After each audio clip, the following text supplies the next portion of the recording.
I was holding my sister's ashes when I first saw her. The urn was shaking in my hands, partly from the cold, mostly from the raw, unpredictable grief that had lived in my body like a squatter since the accident. It was supposed to be a private moment. I didn't plan to cry in front of anyone, let alone have a stranger witness me whisper apologies into the wind on a fog-laced pier in Portland. But there she was, leaning against the rails, hoodie soaked from the rain, headphones in but eyes locked on me like she'd been waiting for this exact moment. Her name was Logan. Pierced eyebrow, jagged haircut, boots like she'd walked through hell and hadn't had time to clean them off. If I was grief in a sweater set, she was rage in thrift store leather. We had nothing in common but that unspoken air of loss, the kind that clings to people and makes them recognizable in ways words never can. She didn't ask me what happened, she just said, "Do you want to scream?" I did, so we screamed into the gray sea air at nothing and everything, and that was the start. We met again the next day, not because I planned it, but because I followed the sound of distant guitar music and found her busking on the same corner my sister and I used to walk past every Sunday before brunch. Coincidence or fate, who knows? All I knew was that her voice cracked like something broken trying to heal, and for some reason it cracked something open in me too. I hadn't laughed in weeks, hadn't felt anything but a hollow ache, and there she was, singing about lovers who leave in lives that don't go as planned. When I dropped a five into her guitar case, she smirked and said, "That was a $10 stare, you owe me more than that." I hadn't realized I was staring. I hadn't realized anything about her except that she made grief feel less like a prison and more like a door I could walk through. She smelled like smoke and lavender and danger. I was scared of her in the way you're scared of a fire you want to touch anyway. And still I asked if she wanted to get coffee. That coffee turned into 6 hours of conversation that didn't make sense. I was corporate. She was couch surfing. I didn't know how to change a tire. She'd rebuilt a motorcycle engine last year using YouTube and spite. I quoted poetry. She quoted punk lyrics. She rolled her eyes when I said vulnerability, but listened like it mattered when I told her about my sister. And I listened too when she told me she hadn't spoken to her family in 3 years because they loved God more than they loved her being gay. We weren't just different, we were contradictions. She didn't believe in soulmates. I wrote love letters to people who didn't ask for them. She kissed me behind a used bookstore that smelled like forgotten stories. I let her, she bit my lip, I bled, we both laughed. It shouldn't have worked. But it did, or maybe that's just what I wanted to believe. Because falling for her didn't feel like flying, it felt like jumping from somewhere high, not knowing if the ground would be kind. It didn't take long for the confusion to set in. Somewhere between our late-night talks and the reckless way she made me feel like I was finally alive again, I found myself questioning everything I thought I knew about love, about people, about myself. Logan wasn't the kind of person you fell for, not the way people usually talk about it. She wasn't soft or gentle or neat, she was jagged edges wrapped in leather and defiance. She was everything my friends warned me about, everything I thought I could never have. We were fire and ice, oil and water. My friends didn't like her, my family didn't even know her. And every time they looked at me with their quiet disapproval, I would hear the voice in my head, loud and familiar, that told me she wasn't good for me, that I wasn't good for her. But the thing was, she never needed me to fix her, just like I never needed her to heal me. She let me fall apart around her, and for the first time in my life, I didn't feel like I had to apologize for it. She was a hurricane, and I was the lighthouse that didn't run. But just as quickly as the storm raged, it would retreat. One night after we'd been tangled in sheets and tangled in conversation until the early morning light began to creep in, she pulled away from me. It wasn't a dramatic goodbye, just a silence between us that stretched too long. She left without saying a word, without explanation. I thought maybe it was just one of her moods, one of those times when her demons decided to show up and take her away. But it was. The next day she didn't answer my calls, she didn't respond to my texts.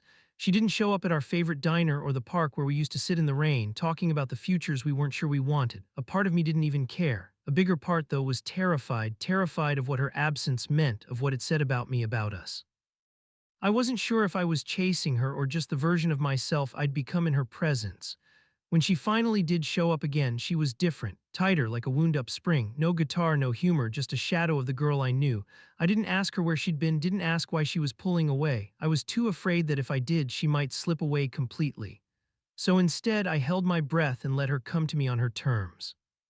She sat across from me at a table in the same diner where we first met, staring at the empty cup in front of her. And when she spoke, her voice was quieter than I remembered. I met someone, she said, and I froze. Not the kind of someone who would fix things or make her forget about us, but the kind of someone who reminded her of the person she used to be before me, before all the pain. I think I need to figure out who I am without you, she added, and I felt the weight of those words crush everything that had been building between us. Maybe we were more different than I had ever understood. Maybe we were just two broken pieces that couldn't fit. The next few weeks were a blur, each day feeling like I was stumbling through the remnants of a dream that had turned into something I couldn't wake up from. Logan was still there, but only in flashes, quick glances, a song she'd send me, a text that said nothing more than "I'm still here." It was like she was holding on to me from a distance, afraid to fall but too tethered to let go completely. And I was just as confused. I'd told myself more than once that I needed to let her go, that this was a brief, chaotic affair, an explosive burst of emotion that would fizzle out as quickly as it had ignited. But with every text, every quiet second where our eyes met in the crowd, I found myself believing in the kind of love that didn't have an explanation. And with that belief came the fear that if I let go now, I'd never find someone who made me feel like I existed, that maybe deep down I wasn't meant to be loved in the way I'd always imagined. Then came the night that shattered everything. It wasn't anything dramatic at first, no wild declarations, no grand gestures. We were sitting on the same pier where we'd first met, watching the ocean crash against the rocks, the cold creeping into our bones. Logan was wearing her usual faded band tee, her hair damp from the mist rising off the water. I had my arms wrapped around my knees, trying to make sense of the emotions roiling inside of me when she broke the silence with the words I'd been dreading. "I'm leaving." No explanation, no reason, just those two words, heavy with everything she hadn't said. The world went still. In that moment, it felt like my heart had already left, like I had lost her before she even walked away. I was so used to this, people leaving, abandoning me, walking out because I wasn't worth sticking around for, but with her it was different. My stomach twisted and I could feel the panic rising in my chest like a tide I couldn't outrun. "Please," I whispered, more to myself than to her, "please don't go." I wasn't asking her to stay out of selfishness. I was asking her to stay because I had never needed anyone the way I needed her in that moment. She didn't look at me when she spoke again, her voice almost too quiet to hear. "I've been running from who I am for too long, and I think it's time to stop. I have to do this by myself."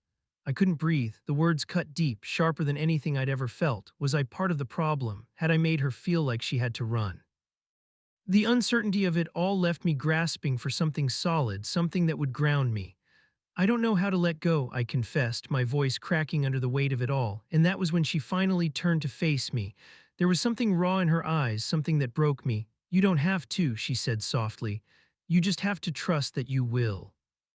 And then, before I could say another word, she stood up and walked away, leaving me alone with the ocean, with my heart, with the lingering feeling that I had missed something crucial. Something that might have been enough to make us work. But maybe it wasn't meant to be. Maybe we were too different. Maybe love wasn't always enough. I spent months in a fog after Logan left, months where I pretended to be okay, where I buried my grief in work, in shallow relationships, in all the things I thought I could control. But nothing ever really felt right. I kept telling myself I was over it, over her, even though I knew deep down that wasn't true. The absence of her became a constant, like a weight pressing down on me. I couldn't shake the feeling that I had failed her somehow, that there was a version of me that could have made her stay, a version of me that was worth staying for. The harder I tried to convince myself that I was fine, the more I realized I was. I missed the chaos of her, the unpredictable energy she brought into my life, the way she made everything feel so painfully real. It was stupid to keep waiting for her to come back, but that's exactly what I did. I waited. It wasn't until one fateful night in the dead of winter when everything changed. I was at a bar with a few friends, not looking for anything, just drowning my thoughts in cheap whiskey. The warmth of the crowded space was a stark contrast to the coldness in my chest. I should have been enjoying myself, but I couldn't shake the feeling that someone was missing. And then, just as I was about to give up and leave, I heard a familiar voice. It was a soft, almost reluctant sound, but it cut through the noise in the way only one voice could. "You still do that thing when you're anxious." I turned around, and there she was, Logan. Her eyes were tired, but they still held the same fire, the same spark that had drawn me to her in the first place. For a moment, I couldn't. There were so many things I wanted to say, things I'd rehearsed in my head 1,000 times, but all I could do was stare at her like she was a ghost I'd somehow summoned into the present.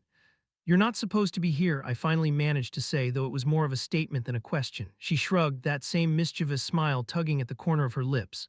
"Guess I missed you." I swallowed hard, trying to keep my composure, but the truth was I missed her too, more than I was willing to admit.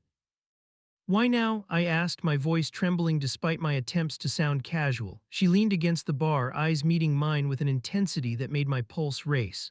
Because I'm tired of running, she said simply. I've been running for so long I forgot what it felt like to stay. I felt a spark of hope flicker inside me, but I was afraid to let it catch fire. But we're still so different, I whispered. You're not who I thought you were. She took a deep breath, her gaze softening for the first time since I'd met her. No, I'm not, she admitted, her voice steady but vulnerable.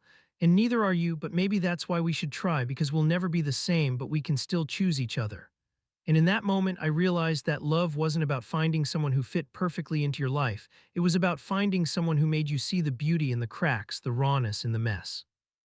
Logan and I weren't meant to be some fairy tale version of love. We were messy and broken, but in those moments, maybe that was enough.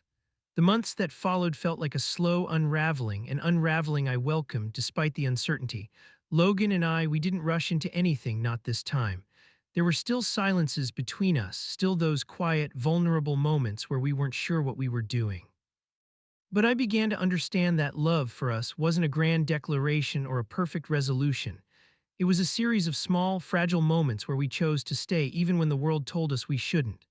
We spent hours talking, not about what had happened in the past, but about what we wanted now, about what we could build not in spite of our differences, but because of them.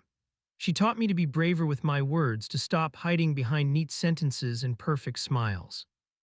I taught her to trust in the idea of stability, in the quiet moments where nothing had to be said for it to mean something.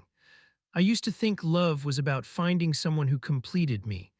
But with Logan, I realized love was about finding someone who made me want to be better, even when I wasn't sure how. One evening, as we sat together on that same pier where it had all started, this time with no storm, no chaos, just the steady pulse of the ocean in the background, I looked at her and realized how far we had come. She wasn't perfect, and neither was I. We still fought, still stumbled through our misunderstandings, still tried to figure out who we were within this messy, imperfect love we had. But we had learned to find comfort in that imperfection. I'm still not sure how we ended up here, I said, my voice low, the words feeling more vulnerable than I expected. Logan glanced at me, her expression soft, and for the first time there was a quiet certainty in her eyes. We ended up here because we didn't give up. We could have, hell, we almost did. She paused, her fingers brushing against mine, the warmth of her touch grounding me. But we didn't, that's what matters. And that's when it hit me, this love, this thing that had been so uncertain, so impossible at times, wasn't just about us anymore. It was about our journey, about learning to be whole in our own broken ways and then finding a way to fit together, not perfectly, but in a way that made sense for us. We weren't who we thought we'd be, we were something different, something real. We were two people who had no business falling for each other, yet somehow against every odd we had. You were right, I said softly, my heart full of a love I didn't understand but was beginning to accept. We couldn't be more different, but we fell anyway. Logan smiled, her thumb brushing across my hand with a tenderness I hadn't known she was capable of, and in that moment I realized that maybe, just maybe, we had figured out the one thing that had eluded us both, how to love without needing to be the same. And that was more than enough.